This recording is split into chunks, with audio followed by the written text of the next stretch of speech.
সবাই ফিরিয়ে দিলেও ফিরিয়ে দেন না এই মানবিক ডাক্তার। বলছি ডাক্তার কামরুল ইসলামের কথা। বিনামূল্যে 1800 কিডনি প্রতিস্থাপন করেছেন তিনি।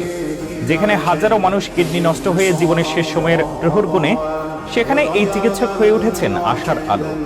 বাংলাদেশে প্রতি বছর প্রায় 10,000 মানুষের কিডনি প্রতিস্থাপনের প্রয়োজন হয়, কিন্তু বাস্তবে সেই সুযোগ পান মাত্র 350 মতো মানুষ। এর প্রধান কারণ হলো বেশি খরচ আর সঠিক চিকিৎসার অভাব। খরচের ভয়ে আর সঠিক পথ না পেয়ে অসংখ্য মানুষ অকালে প্রাণ হারায়। এই কঠিন বাস্তবতার মাঝেই এক মানবিক উদ্যোগ নিয়ে এগিয়ে এসেছেন ডাক্তার কামরুল ইসলাম। তার হাত ধরে এ পর্যন্ত 1800-এর বেশি কিডনি সফলভাবে প্রতিস্থাপন করা হয়েছে, যা দেশের মোট কিডনি প্রতিস্থাপনের প্রায় অর্ধেক। সবচেয়ে অবাক করার মতো বিষয় হলো, এই জটিল অপারেশনের জন্য তিনি কোনো পারিশ্রমিক নেন না।